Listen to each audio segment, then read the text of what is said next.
I would just love to start by hearing a little bit about the work that you're doing now, and how you would describe where you're at right now with your group facilitation. Sure. So the main thing I do is train embodiment coaches and embodiment group facilitators. And I'm also just about to start a new program for young men. So I worked in Ukraine with a lot of young women, which was fantastic, doing trauma work. I mostly work with sort of middle-aged people on my coaching courses. And I just really had a desire to work with young men as well, sort of particularly kind of the guys who have the problems that I had when I was young around meaning and mental health and this kind of thing. So I'm also just starting a fresh group for them, which is really exciting. So basically, I help people stay sane and get in their bodies in different ways. Cool. And when you say young men, that's like teenagers? 18 to 30. So, 18 to 30. I'm middle-aged and chubby and grey-bearded now, so 30 is still young in my book. And how are you reaching them? How are you finding them? What is the call that they're responding to? Tinder. So I put a profile up of a. No, it's not true. It's not true. That's actually would be a great strategy. It would work, but I think it'd be a bit. It would really work. So no, YouTube. I have a YouTube channel. The young guys like YouTube a lot. Yeah. A lot of referrals. A lot of really cool mums. So I've trained a lot of cool mums over the years, and I think it's like huge trust. I put a few shout out on my social media, and I think men's mental health's been quite bad for a while. Young guys, particularly, are in not a great situation, and I think people used to ignore that. I think there's a blindness to men suffering. Just generally, we have that. I think pretty genetically programmed. Women and children off the lifeboats first. But in recent years, I think the smart women, and there are many of them in the embodiment world, have kind of realized like, oh, the kids are not okay. Their boys are not doing great. Failure to launch, addictions. Everything from hardcore mental health and drug addiction to just feeling a bit lost, just feeling a bit like society doesn't like them. So I'm working with that group as well. But as I said, my main work is working with the body in training and coaching. And what's the main thing that you're supporting these men with? Basic mental health, resilience, finding purpose, finding meaning, reconnecting to the body. That's a sort of anchor of sanity in a hypercognitive, hypertechnological, insane world. But belonging, community, brotherhood. I think we're all suffering from the tragic death of the village, the tragic death of community, nationhood, if we take a more right-leaning perspective as well, to reconnect to what it is to be part of a group in a healthy way. Ecology, nature. I think we all suffer that. If you're interested in embodiment, you have to really be interested in eco-psychology. And one of the main things I tell the coaches I train is get out more, get outside. And then lastly, they need a higher power. So I'm long-term sober. And the first thing they tell you in sobriety is you need a higher power to get sober. You need to serve something. And your higher power can be anything as long as it isn't you. And in our kind of narcissistic modern culture, that's a bit of a shock. But I'm seeing a lot of young men are returning to different faith traditions, which is wonderful. I don't force that on them. I encourage them, like 12-step, I encourage them to get a higher power. And some of them will find, traditional faith traditions have a lot of benefit. I think the new age supermarket is leaving people cold. I think you're in Berlin. I've spent my time in Brighton. We've probably both been to Bali and Thailand and various Byron Bay, all the places beginning with B for some reason. And we've played that game and it's fun. And we've done the conscious dance and the cacao ceremonies. I've drunk a lot of spiritual hot chocolate. But eventually, I think we sort of, I personally have found my coming back to a tradition, really. And that seems to be a trend at the moment. So, those 4 reconnections are the key thing. So being this leader of embodiment that you are, the term embodiment gets thrown around kind of like as frequently as cacao ceremonies probably at this point. And I would just love to hear, like, what is embodiment for you? What is embodiment? So it's the body as viewed as subject, not object. And really that goes against the materialistic paradigm of objectification of the world, right? So we objectify the planet, all those 4 things. We say there's no God. We say the planet is just stuff. We say that other people are just objects to be used, back to Tinder, right? Swipe left, swipe right. And we say that our body is just a machine to be abused and utilized and objectified. And embodiment is it's subjectification. It's saying, no, your body is living. It's part of your being. It's An adequate anthropology, as John Paul II would say, would be to see that the body is we're body mind integrated. We're not a mind, we're not a ghost, and we're not a zombie. That's why we're obsessed. Media is obsessed with zombies and ghosts, and robots are also like zombies. They're bodies without minds, right? AI is a mind without a body, or supposedly. But actually, we're a body mind, and this is profoundly important to being human. And we understand this on a very basic level. A dog understands this, a child understands this, but we can also turn that into an art form and learn embodied intelligences, which you can break down. In my books, I break down what is embodied intelligences, what are the skill sets. Because we can talk poetically about this. We can say the body is a verb, or the body is not an apology, or the body is a dance of becoming. But we could also, if I was talking to a HR manager in business, say these are the skill sets of embodiment. So, for example, self-regulation is a skill set, and you can be better or worse at it, and you could learn it. You could go to an Aikido dojo and get better, or a yoga studio, and you could practice it. What do the Greeks call it? A technica. The Greeks had a word for things you could learn that were skills.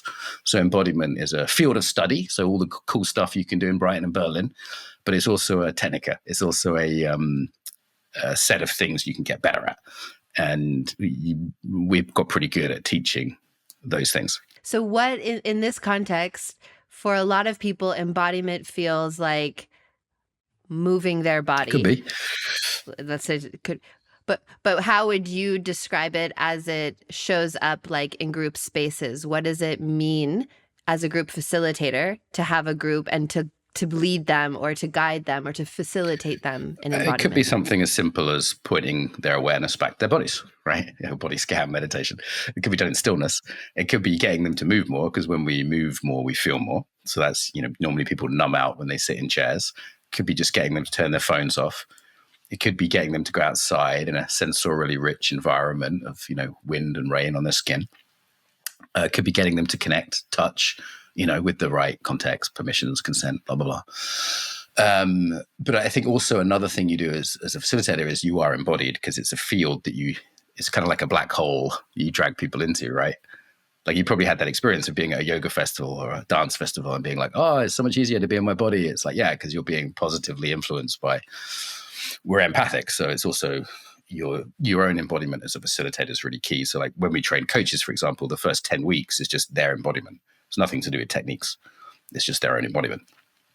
So that's the other thing I'd say.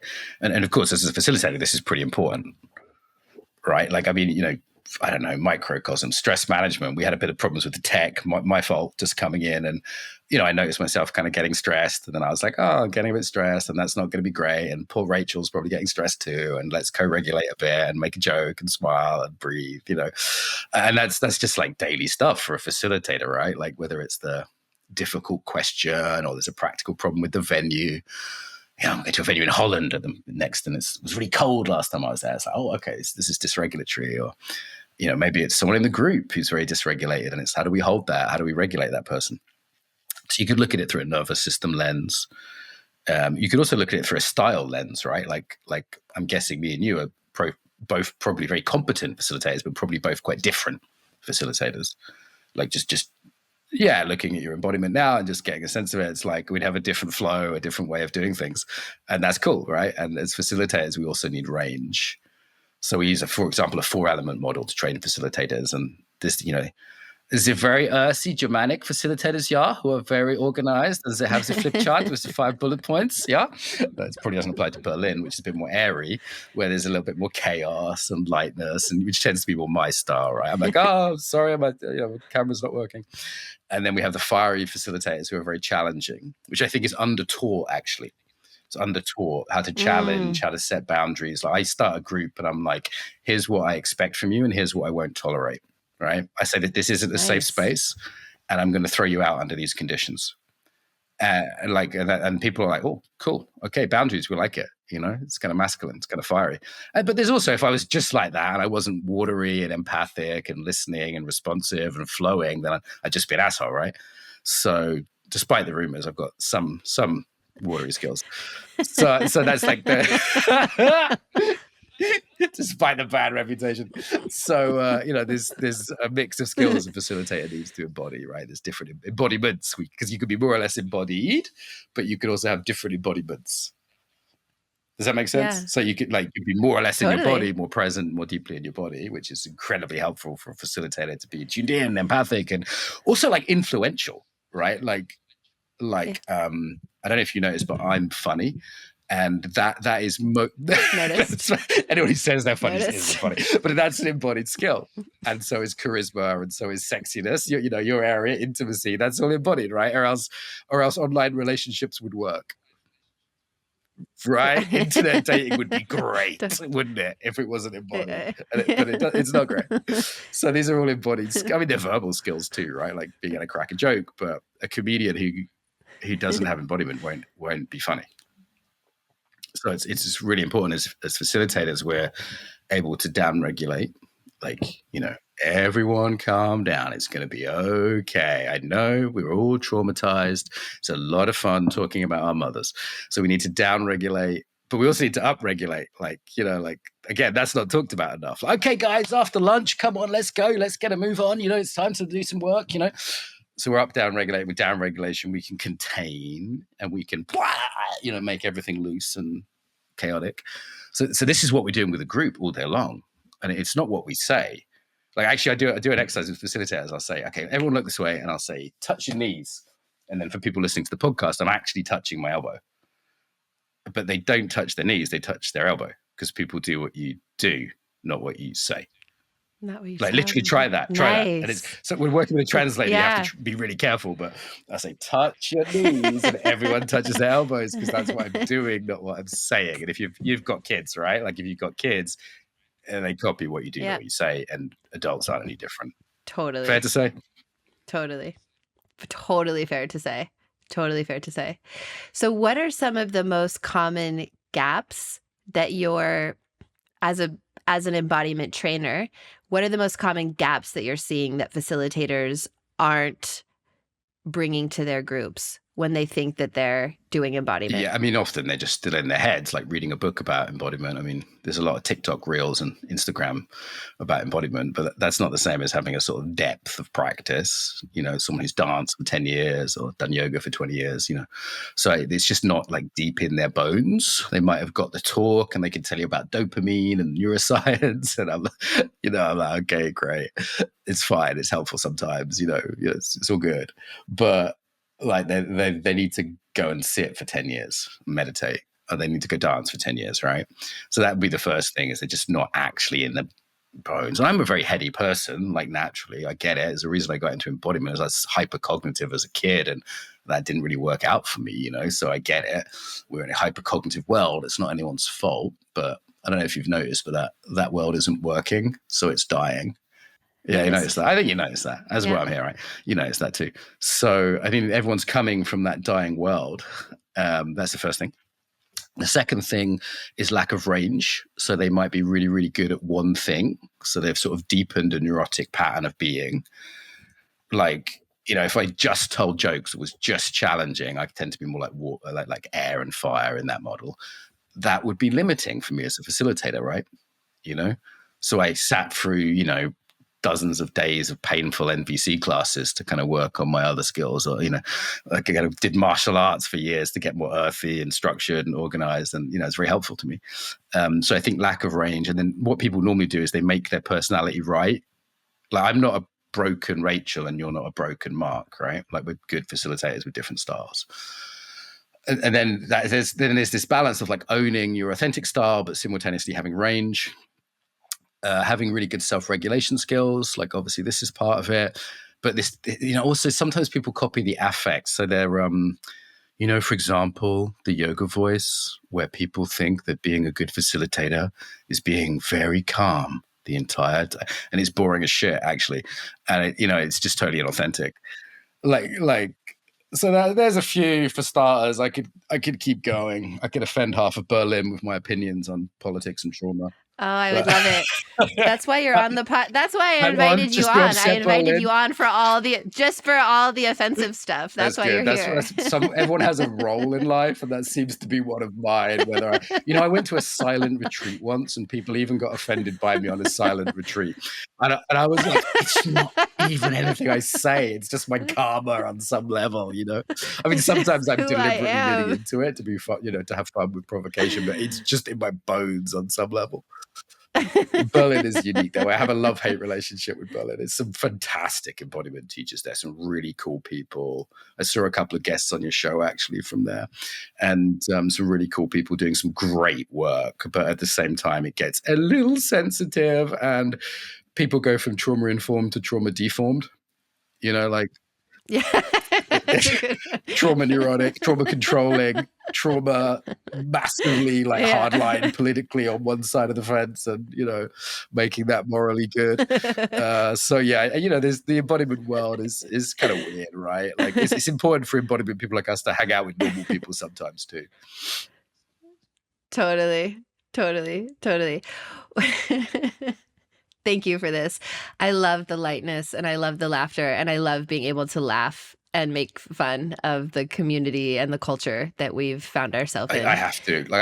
Particularly the trauma deformed. You like the trauma deformed? Have you experienced that? Trauma I controlling? love that. I was saying it it's like, oh, this is a trauma informed space, which means you're responsible for making sure I'm never triggered ever. Which is impossible. Again. So everyone's walking on eggshells, and it's super controlling because because you can even wrap the world in cotton wool, it's impossible. And it's just the way, it's just the way of damaged people to get control over everyone else. And, I say to my trainings, I say, this is for robust adults. This is an educational environment, not a therapeutic environment. And if I'm teaching in Ukraine, it's a different environment. If I was teaching abused children, it would be a radically different environment. And when I'm teaching robust adults and it's a classroom, not a therapy session, let's do education, not therapy. And for example, I don't know, someone got offended that I swore the other day. And I was like, yeah, but you have heard swearing before, right? This isn't, this is part of the grown-up world. You'll hear my language in a 15 certificate movie on TV. It's not a big deal. So it's can I assume that there's a basic robustness? And, I'm not, I don't know, offended by mushrooms, right? You've got some mushrooms behind you, some nice crystals. I'm offended by crystals, that's for sure, right? But you've got crystals behind you, but that's on me, right? That's my problem that I find crystals deeply offensive. It's not your problem. You don't have to get rid of your crystals. That's just how you decorate your room. That's on me. Does that mean you just don't go to Glastonbury anymore? I love Glastonbury for a day. I do call my hippie students crystal shaggers. That's what I call them. And crystal shaggers. And Glastonbury is really fun. The goddess temple's fun, and the well is fun. And I've got friends doing pagan stuff there. I really enjoy it for a day. But then you'll also see the dark side of Glastonbury, which is everyone thinks they have magic powers. And there's a lot of addiction and mental illness. And we're not fun mental illness, right? Actually psychotic, unhealthy, awful mental illness, and a lot of drug addiction. As someone who's long-term sober, those of us who are sensitive in this sort of that way, it's the mystic and the addict are pretty close together. And often this stuff people don't like to talk about, like compensatory function, people thinking they have magic powers because they've basically been unsuccessful. They failed in a normal paradigm, so they claim a morals. Nietzsche talked about slave morality and kind of compensatory morality. And you'll see this in the places that have a shadow for money, power, sex.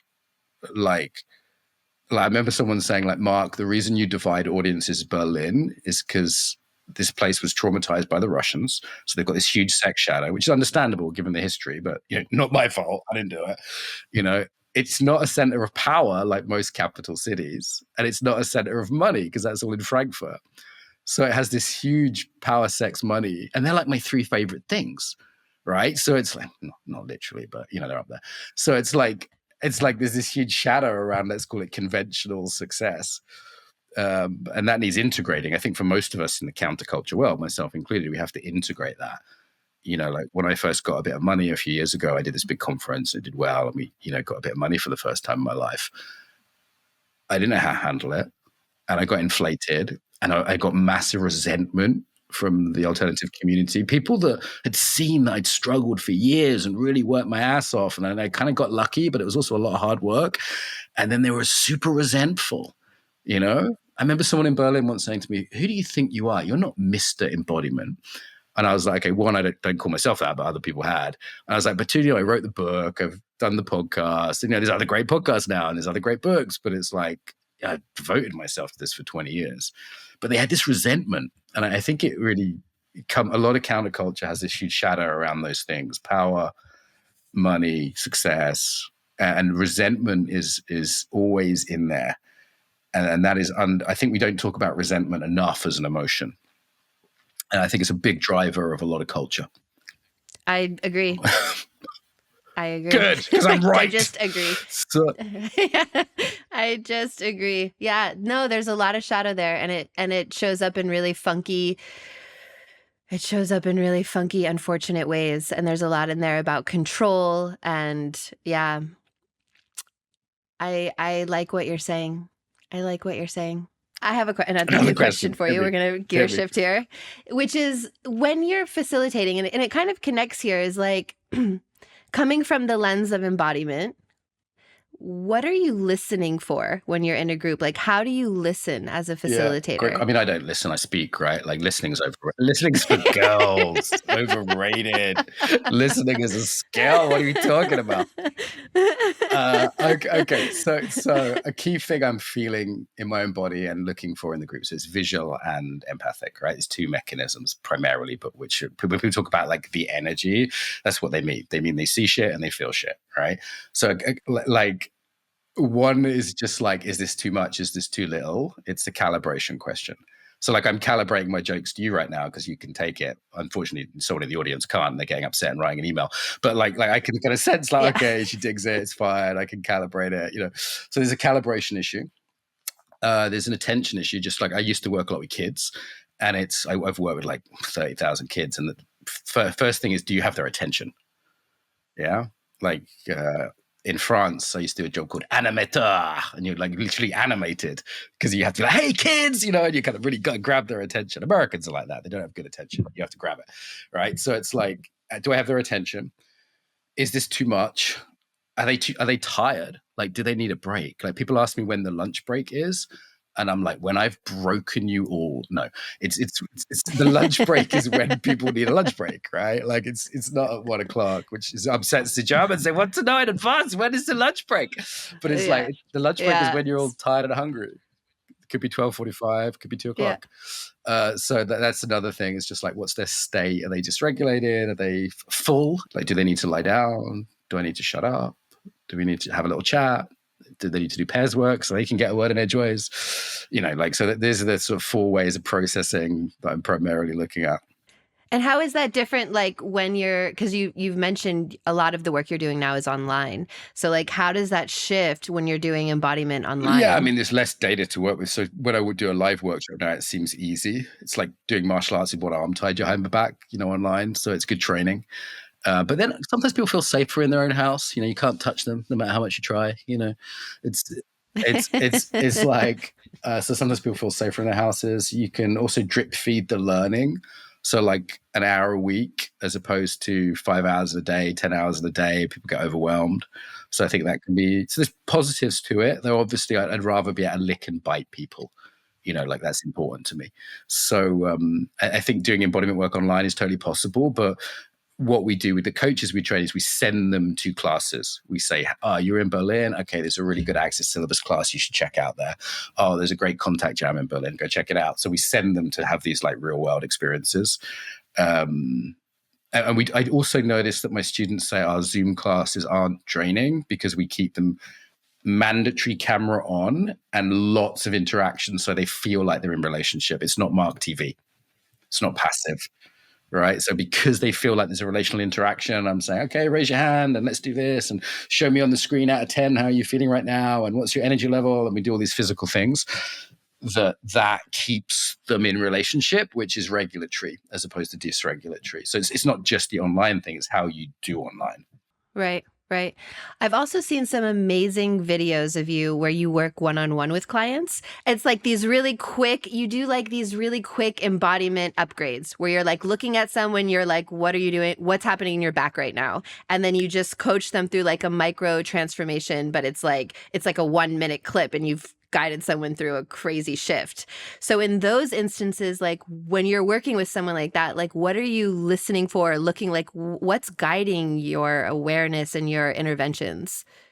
So yes, you can do embodiment change quickly. I actually stopped doing those 1 minute coaching sessions because they were too brutal. So I can see things quite quickly, and it's great fun for the camera, but I realized they weren't kind. So now we do a 10-minute session and we edit it down to 1 minute. I used to literally do 1 minute sessions, and there was one on people pleasing that got like 3 million views on Instagram or something. And poor Miriam was like getting recognized in the streets of Amsterdam. She's my student friend, wasn't it? And I actually realized it just wasn't kind. Actually, it was too much. And I used to have to do a lot of to the client. Because it's, embodiment's holding up a mirror, and obviously, it's not magic, but I've been doing this 20 years or whatever. So it's like you see stuff and, you can point it out pretty quickly, but it's not always nice if there isn't the container and the relationship and it's going to be shared publicly. So I kind of eased back from doing the 1 minute things. But it was fun. It was a fun challenge for a while to be like, okay. I mean, I normally do like 10-minute coaching sessions for YouTube. And to me, that feels quite spacious now. And 30 minutes is a max. I mean, sometimes we say the biggest problem with embodiment coaching is it works too well, in that it just really goes deep quickly because there isn't so much blah, blah, blah on the surface level. And, often in a 30-minute coaching session, I'll just spend the last 10 minutes just chit-chatting and making sure they're put back together again, because it's like 20 minutes in, we're done, we're good. So, that's it's a risk, I'd say, with embodiment is it's just quite direct. Yeah, because the body doesn't lie. Body lies all the time. See it. It's just something that sounds nice. The body doesn't lie. Yeah, it does. The body's a lying advertising executive. The body will bullshit you. If you ever had an addiction, the body's like, you have to take this drug or you will die. And you're like, that's so good. That's so good. I totally hear what you're saying. And I do think there is something to like when you see two people, particularly like a couple, for example, and you watch their bodies move together, it's like, it's very revealing. Sure. And I totally get that can be easily masked and covered, and someone could be, it could be look very convoluted to what's actually happening. Yeah. I mean, there's different things, right? Some people are trained as a performer, like a dancer or a yogi, but have a performance body. Politicians just try and shut down their body language, so you can't see that they're lying most of the time. There's things like that. Some people just cut off from themselves, so they're living in that objectified world, which is, kind of sad. What happened there? What happened there? I just relaxed. That's curious. Yeah. Like as an embodied coach, that's the kind of thing you notice, right? Like, hey, how's it going? What's that about? And just trying to be curious and like staying tuned in. Yeah. When you mentioned that what the politicians are doing, there was like a truth that landed, but also I think that exhale was also like a little bit of a sadness. That's how I heard it. Yeah, that's true, and that it was like true, and that kind of sucks, and that makes me a little bit like, ugh. Why can they do that so well? That's really a shame. Yeah. I sort of felt that, like as I sort of saw that in your body and felt it, like like a heaviness, and that I didn't want to push it, but that makes sense. Like this, like we live in this world. We live in this flatland, as Ken Wilber would call it. We live in this disembodied, psychopathic lizard world. Lizard people are running the world. Like they are lizard people, but they might not be aliens, but they're just people who are, it's not in touch with their mammalian brains. So it's pretty sad. Yeah. It's like the place in me is like, I really want to be led by someone coming from a different place, where they're like, where they're in integrity and their body is revealed and in truth, and where there isn't this masking and covering up what's actually happening, where they haven't been trained to do that, to be successful. Use the body language gestures and there's a longing, isn't there? I'm really feeling the longing for community at the moment. I've been a digital douchebag for about a year now. That's what we call it in our household. And I've been living in Croatia and Slovenia, sort of parasitically suckling off other countries that I'm not really a part of. Yeah, so longing for community and connection, and that the sad loss of the village. Whether it be, and I don't want to be into like a full Paleolithic fantasy mode here, right? Because I'm sure things weren't all great, but we live in a really weird time where it's like the best time to be alive and the worst, right? Like it's amazing. People can listen to this podcast, and we can go to study Axis syllabus, and blah, blah, blah. It's fantastic. It's a fantastic time to be alive, and it's also the worst time to be alive. Like rates of drug addiction, mental ill health, suicide, they're like some of the highest of any culture in human history. We're like the most mad, medicated, and suicidal culture possibly ever in human history. I mean, we're basically living in the Black Death, but it's a psychological Black Death. It's a meaning Black Death. But we don't have the actual Black Death, right? We still have, for now, until the robot overlords take over, kind of reasonable healthcare and dentistry and things like this. So it's sort of really weird. And we kind of need, like, materialism is the project of disembodiment. And that project we've been doing for sort of 300 years, 400 years. And you could say since back to agriculture, but certainly since the misnamed Enlightenment. And it's failing. Like, we can see it's failing. It's just not working. And as a result, there's people trying to do embodiment practice, but equally, but it's not. But it's also the structures and systems. It's not just like do some yoga.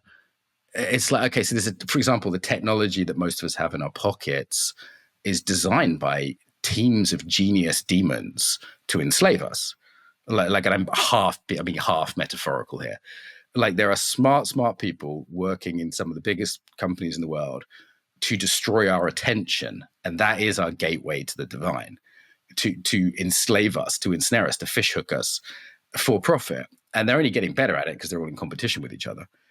And so that's the context we're in. I mean, that's a kind of hell.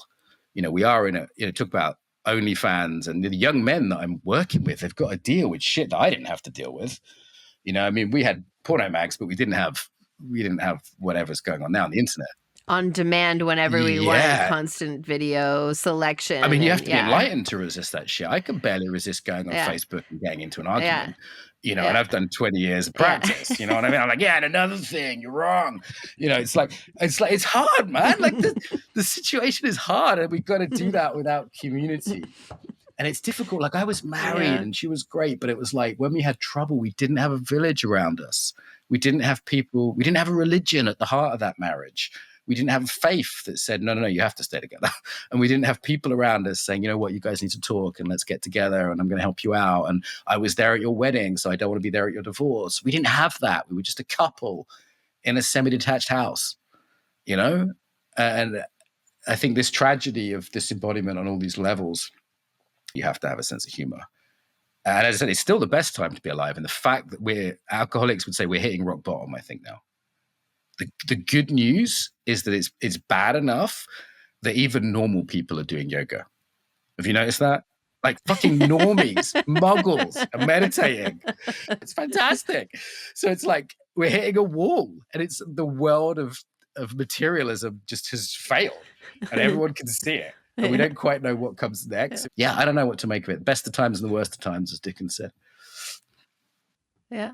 And you coming back to this, you had this line at the beginning, which was great, which is like, embodiment is what helps us stay sane, is what will keep you sane. And like, what is the embodiment that you're practicing right now, given that keeps you sane? I'm feeling what my is bum on the chair, my feet on the floor. It can be that simple. I spent a lot of time looking at the ocean, looking at sunsets, walking in nature. I went to mass yesterday. I saw some good friends yesterday. I told some jokes, went for a walk in the park. I might do a yoga class this week if I have to. These are I'd like to dance more. There's not conscious dance here, which I miss. I do a little bit of breath work. It doesn't have to be rock and roll. For me, a big one is just being outside 2-3. I'll give you an example. All my coaching calls are audio only, so I can go for a walk on my calls. Like, if someone wants a Zoom, they have to pay double, because I don't want to be attached to a computer all day long. Right? So it's like I spend 2-3 hours a day just walking by the ocean or walking in the forest when I used to live by the woods. It's fantastic. Well, how do you coach embodiment without a video? Like, what, or is it just a different kind of coaching? You can hear people's breath, right? Like, your breath changed earlier when you had that moment of sadness, right? Like you can hear the breath. It's quite intimate. We've got headphones on and you're walking along, and you can always, I do WhatsApp, so you could always flick to video, and I'll be like, show me how you're standing, and put the video on and sit on a bench, and you can do that. But yeah, I mean, also you can guide instructions. I could guide a centering exercise without seeing the person. So, you're standing up or sitting down right now. Okay, great. Try this. Feel your feet on the ground, relax your belly, soften your jaw. like every facilitator should know how to do a good centering, right? Like that's basic. Like I don't know why you would do facilitation without learning some basic centering. Yeah. Yeah. I love what you're transmitting right now, just around the simplicity and like the incorporating embodiment into just like an everyday life. It's not like, oh, I get up and I have 3 hour 3 hour morning routine. I do a cold shower and then I anal sun gazing. Everything's a thing now. And everything gets more and more extreme because it's kind of the nature of the internet, right? That it's like why someone like Tate did well, because he just went, I'm going to get really extreme. I'm going to make everything more extreme. And you'll see that with embodiment practices. It used to be enough to do meditation, and then it was a bit of breath work. And, before we know it, it's like ayahuasca, sticking a toad into our eye. Well, it's like everything has to get more and more extreme. And I get it, because people are often trying to push through some numbness, or they're looking for the new best thing. And I don't know, I'm kind of addictive person. I'm kind of someone that it doesn't end very well for, in my experience. And I notice students that have longevity, they normally just find something they really enjoy and they fall in love with it, and they do a practice for a while. And then usually there's a second stage where they get disillusioned with the first thing, that it doesn't solve all their problems. And they go, for me, it was Aikido. I loved Aikido. Then eventually it's like, oh, this isn't solving all my problems. And, I met some bad Aikido teachers or had some bad experiences. And then it's like, okay, and then you can give up, or you can go, all right, what else is there? And then you have to be brave, right? Because in my case, I had to put my black belt down. And I look pretty good in my black belt. My hakama is pretty cool. And then I had to like put that down and go learn tango and be an idiot and fall over my feet and be like, oh, I can't do this. So that's just usually the second stage for people. And then the third stage is something like second stage is like range. You try to do all the things in Berlin and go to all the classes. And then the third stage is something like it kind of becomes more ordinary again. It's sort of classic Palo Coelho, less Taoism, kind of return home. Yeah. When you do these really intense, quick embodiment transformations, what is the way that you what does the integration look like? How do you guide, or what do you invite, or what do you suggest for people if they want to integrate?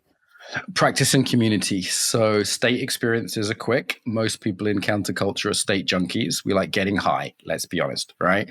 As an ex-alcoholic drug addict, I'm not judging, but I am warning it's not going to lead to good things.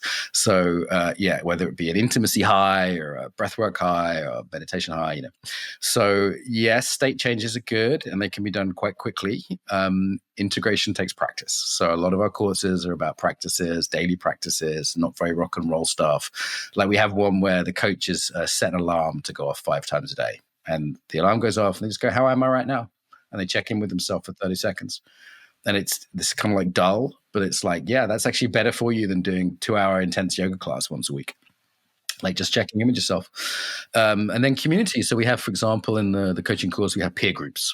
And every week they get together for an hour, they discuss it, they do some guiding each other, or they challenge each other, and like a little bit of ongoing community. And obviously you can get that in person, even better, Yeah. What I want to get into I think you have loads of amazing advice to offer facilitators, and I'd love to hear some of your advice for the facilitators who are listening to this. Oh God, don't copy me. Don't I feel do it. like I'm kind of arrogant, but it's like, don't do what I did. I could. Which is what? What did you do that they shouldn't do? Big mistakes. So when I started out, I kind of had one modality, and I thought that was the be all and end all. I'd say be humble in that. Don't be a fundamentalist. What was that modality? Kind of Aikido when I started, and it kind of spread from there. Like everyone should do Aikido fundamentalist kind of thing. And for other people, it's yoga or breath work, whatever. Not learning marketing. So being kind of a snob about money and going, I'm so special and spiritual, I don't need to learn how to run a business. I mean, at one point I was in charge of literally a multi-million-pound business, and I had no idea what I was doing. And I just in my arrogance thought I could just do it my own way. And like, had I learned like basic accountancy and took a couple of classes at the local community college, like I went through a huge up and a huge down, and that was rough. So take money seriously. I'd say be careful of jealousy. That's a thing. Resentment and jealousy are a thing that's understated in our world. And when you say be careful about jealousy, like in what way? Like what are we? I'll give you an example. When I first had money, I'd be like, "Fucking hell, I've got money," and I tell people I'm rich. I've never been rich. No one in my family's ever been rich. I'm from like a peasant Irish immigrant family, right? I've never, and I tell people, and my then Ukrainian wife, because they're kind of got a different trauma around money in Ukraine, she's like, do not tell people you have money. They will not like you. And she was right. And like, I lost like a third of my friends. And I wasn't being an asshole about it. I was like genuinely surprised that I had money, And it was like, whoa, And I've been in debt too. And I don't think rich people are better than poor people, but it was like, that shocked me. That shocked me, the resentment from people who, you see, here's the thing. If someone isn't successful in embodiment, it's not like the Olympics where you're running a race and your time is better than someone else. You can say, well, you're not really embodied. And the reason I'm not successful is actually I'm morally better than you, right? So there's this weird like jealousies and weird, because there isn't a level playing field like in, say, sports where you could just see who's the faster runner or whatever, right? There's not an objective measure that way. So that would be one. I also say be careful of your character flaws. I have several pretty big character flaws, and one character flaw is enough to ruin your career. And I've certainly been through some adventures with mine, and I'm lucky to have come out the other side of it and still have a career. And, I don't want to be too confessional here because this isn't Jerry Springer, but I know you want the juice, don't you? You're like, give me the dirt, I want the juice. Give it to me. What happened? Lots of things. But certainly around immaturity, around sexuality, issues with money, I talked about there. Not being used to power. The first time you stand on a stage and there's like 500 gorgeous Russian girls looking at you, like, tell us everything, oh great sensei. Most people just aren't ready for that, particularly the average, like, unsuccessful yoga teacher or whatever. Being able to handle money, sex, power, all those things. I think there's, yes, they're in shadow for many places. I talked about this earlier, but my own maturing around those was painful at times. And I don't know. People always say do the shadow work, but do the shadow work. do the shadow work. And how, like, do you have a suggestion of how do the shadow work, and like how, or get a therapist? Where would you?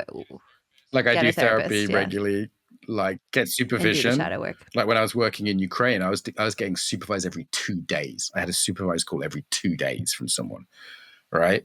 So it's like, because I was just holding a huge amount of pain and trauma and weight. And it's like, it was going in my body. It made me sick. There's all sorts of ways, even with all the best tools in the world, the TRE and this and that, the tapping and everything else, like it fucked me up, like you're not invincible. Be careful of the inflation that comes with embodiment. So, if you see God, you start to think you are God.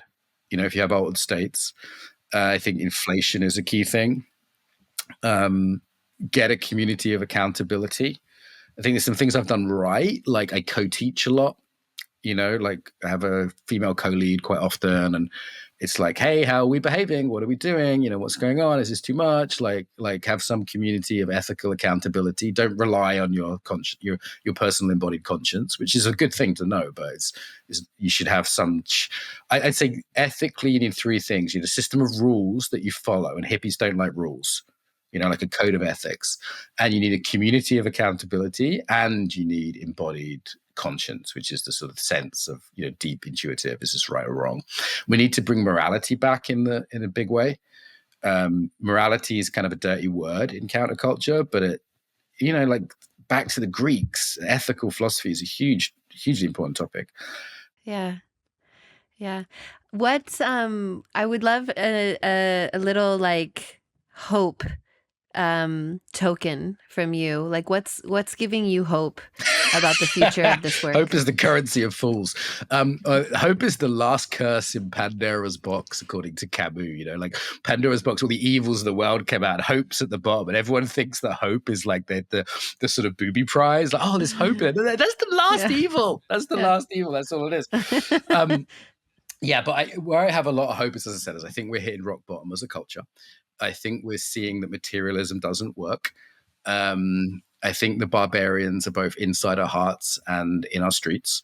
And I think that things are now bad enough that what was once a luxury is now a necessity. Even your conservative uncle is doing yoga, right? Like the reason is we have to now. And I think where there's hope is that we're out all this cool stuff, and not just my work, like this is a whole field of amazing people, without all this stuff, we're completely insane. Like everyone I know is mad now. If you notice that, everyone's mad. Like I have to work on my mental health. Like I'm from a family of schizophrenics and mystics and depressed people and suicides and crazy people. So I'm a bit ahead of the curve on having to learn these tools because I've just got bad genetics, basically. Bad genetics and a bit of childhood trauma. But it's I think even the people with good genetics need this shit now. So that's good, because on the other side of hope, we have to pass through that. On the other side of hope is something better.